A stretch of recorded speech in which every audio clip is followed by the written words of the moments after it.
Bonjour à chacun, bonjour à tous et bienvenue à la revue de presse. Patrice Talon hors de son palais cette semaine. C'était jeudi qu'il est descendu sur le marché de Gros en pleine construction à Akasato, annonce Palmarès.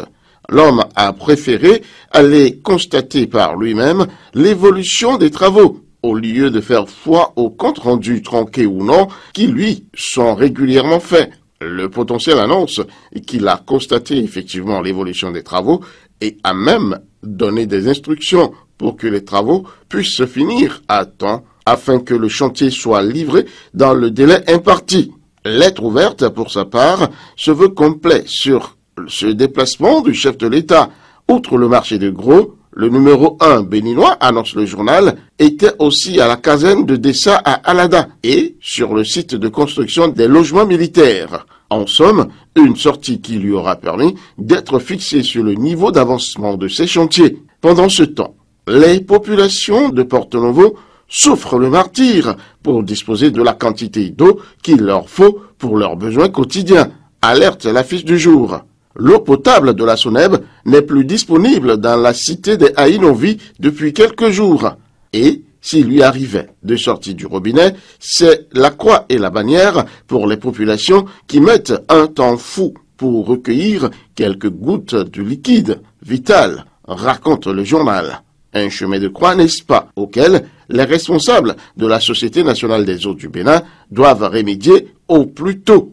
Nous avons célébré au cours de cette semaine même qui s'achève la Journée internationale de l'eau, une denrée plus qu'indispensable pour la vie. Il n'est pas normal que des populations en manquent, surtout dans les grandes villes. La Caisse nationale de sécurité sociale se fend d'un communiqué officiel. Elle invite, en effet, rapporte le journal Le Potentiel, les employeurs du personnel domestique à aller les déclarer et commencer naturellement à cotiser pour eux. Serait-ce pour une éventuelle retraite?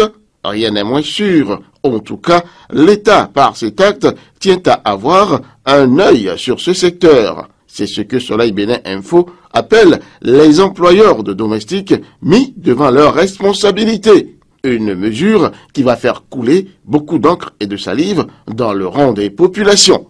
Au chapitre politique, la Nouvelle Tribune parle d'une cacophonie des ambitions au sein de la mouvance présidentielle, affichant les photos des deux patrons délégataires des deux blocs de la mouvance présidentielle, l'Union progressiste, le Renouveau et le Bloc républicain. Le journal note des attitudes antagonistes au sein de ces deux partis qui pourraient s'opposer au maintien du système Talon après 2026, soupçonne le journal. Pendant ce temps, et cette fois-ci plus convaincu, Matin Libre voit un maître Joseph Fifame Djokbenou abandonné de tous, totalement tassé dans son coin. Mais qu'est-ce qui peut expliquer cette posture de l'ancien président de la Cour constitutionnelle, au point même de décider de réarborer sa toge au barreau de Cotonou? C'est certainement le temps de réflexion qui précède l'action, surtout que l'appétence pour le fauteuil présidentiel se veut vorace et venant de toutes parts. Il faut donc se calmer pour mieux viser et ne pas rater la cible. Bonne réflexion donc, mon professeur. Fin de cette revue de presse, Peggy Ludovic Dagba. Rendez-vous dimanche prochain.